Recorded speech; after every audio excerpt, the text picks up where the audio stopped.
متابعي قناة السلام الفضائية، أهلا بكم في هذا الحوار الذي سيجمعنا بالسيد سي الهاشمي عصاد، الأمين العام للمحافظة السامية للأمازيغية، على هامش التظاهر المقامة هنا ببني حواء بولاية شلف، والمتمثلة في اليوم الوطني للكتاب والمكتبة. بداية نرحب بك على أمواج تلفزيون السلام سيدي الكريم. تظاهرة مثل هذه استطعتم بشهادة الحاضرين إخراجها إلى بني حواء وإنجاحها. سيدي تفضل. شكرا، تحية عاطرة لمشاهدي قناة السلام. أنا مسرور أولا أن حققنا أنا نظن مشروع، لأن سبق وين زرت هذه المنطقة والتزمت أن يكون إن شاء الله في برنامج رسمي تاع المحافظة أنشطة هادفة، وما أجمل من أن توصل يعني أهداف المؤسسة الرئاسية لتنشط في الحقل العلمي والثقافي واللغوي. يعني نشاط مثل هذا، احتفال وطني بالكتاب والمكتبة. اخترنا بلدية بني حواء وتستاهل كل يعني القدر، لأنها منطقة وإننا نقول مشتلة المواهب في كل المجالات. إذن اختيارنا اختيار صائب، وأردنا أن يكون الاحتكاك مع المواطن في قلب المدينة. حضور رسمي السيد الوالي نشكره أيضا ساهم ورعى النشاط هذا. أنا نظن الاحتفال كان احتفال عنده رمزية مغزى، لأن أولا أعطينا فرصة لضيوف بني حواء يكتشفوا هذه المنطقة الجميلة اللي جاء نشاط عشية الانطلاقة تاع الموسم السياحي، وأيضا يصادف الاحتفال باليوم الفنان.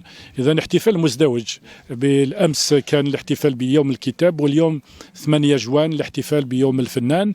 أنا نظن لمينا كاع العائلة الكبيرة من أدباء، شعراء، من جامعيين، ومن ذوي التخصص في اللغة والثقافة الأمازيغية، من باتنا، من خنشلة، من طمراست، من تيزي وزو. كانوا ضيوف، وهم يعني بالطبع يكتشفوا المواطن ويتواصلوا أيضا مع المواطن. وفتحنا آفاق، وهذا هو الجميل من خلال هذه الأنشطة. كثير من المشاريع اقترحت للمحافظة من خلال محطة. زرنا مقر متواضع، مقر جمعية تيفاوين، ونظن خذينا الدرس أن بمعية الجمعيات الناشطة اللي عندها التزام باش تأطر أنشطة على المستوى المحلي بالإمكان أن نرافقوهم. وهذا ما التمسناه. يعني شفنا أن جمعية ثقافية مثل جمعية تيفاوين تقوم بترويج لفكرة جميلة، هو تربية الناشئة على الصوت والصورة، يعني ورشات الفوتوغرافيا وورشات السمع البصري. يعني ندو هذه الفكرة باش تتجدد في كل مناطق الوطن. وأيضا هذه المرافقة اللي لازم تكون، الحمد لله بالأمس التزم السيد الوالي ولاية شلف ومشكور على دعم هذه الجمعية من خلال يعني إعادة ترميم المقر، لأن المقر مهم جدا. هنا هو فضاء لأنشطة، وأنا نظن هذا هو الغاية كاع من خلال تنظيم هذه الأنشطة، ونفتحوا الآفاق بالنسبة للمحافظة السامية الأمازيغية. الهدف الأساسي أن نهيئوا الظروف الموضوعية باش أولا نفتحوا معهد اللغة والثقافة الأمازيغية في جامعة حاسبات بن بوعلي، لأن هناك كفاءات، وناس المنطقة هم أولى أن يهتموا بالتراث اللغوي والثقافي المحلي. هذا هو الهدف الأساسي. كذلك نهيئ الظروف باش أيضا ترقية اللغة الأمازيغية على المستوى المحلي يكون في الفضاء الأول، اللي هي مؤسسة التنشئة الاجتماعية الأولى، وهي في المدرسة، لأن قناعتنا أن في المدرسة تبنى المواطنة، وفي المدرسة تبنى الوحدة الوطنية. إذا حان الوقت أن نمر هذه الرسالة، رسالة أمل، أن الأمازيغية عنصر تماسك اجتماعي.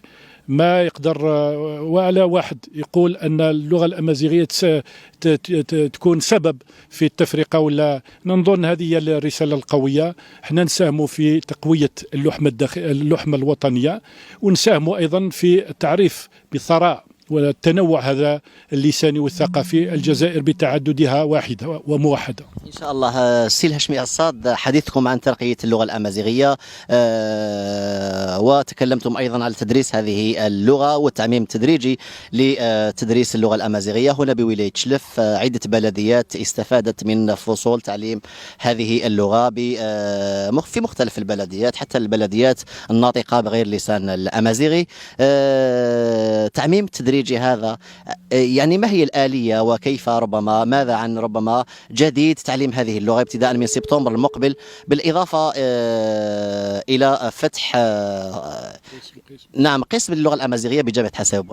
الآلية هي آلية مؤسساتية، الآلية في إطار شراكة مع القطاع المعني، يعني وزارة التربية الوطنية. وزارة التربية الوطنية هي المعنية أولا بعملية تعميم تدريجي تاع اللغة الأمازيغية بالتنسيق مع المحافظة السامية الأمازيغية.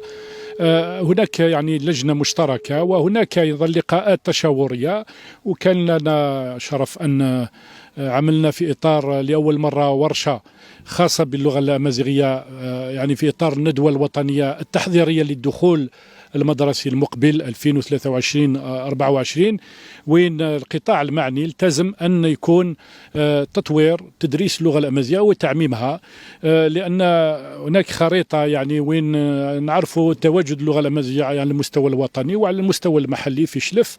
إذا هناك مخطط واضح بالتدريج تتطور اللغة الأمازيغية في مدارس الجمهورية. على المستوى المحلي ضروري أن أيضا تتطور إلى بلديات خارج البلديات المعنية، يكون يعني اقتراح من مدير الولاية. إذا في إطار هذه الورشة السيد وزير التربية وهو مشكور أعطانا فرصة وين كان نقاش مع كل مدراء التربية على المستوى الوطني، يعني 58 ولاية، والجزائر العاصمة عندها 3 مديريات تربية معنيين بهذا التوجه اللي هو توجه السيد وزير التربية. و يعني وجهة نظر المحافظة أخذت بعين الاعتبار أن هناك يعني هدف يتحقق إن شاء الله في الدخول المدرسي المقبل، التغطية الوطنية، وما أحوجنا إلى إبراز هذا البعد الوطني لتدريس اللغة الأمازيغية. هذا هدف أول. الهدف الثاني بالطبع يكون تعزيز تواجد اللغة الأمازيغية في الأطوار الأساسية، الطور الابتدائي أولا، وأيضا توظيف الأساتذة. كي نتكلم اليوم عن فتح معاهد اللغة الأمازيغية، بمعنى هناك تخرج دفعات من الحاصلين شهادات ليسانس وماستر.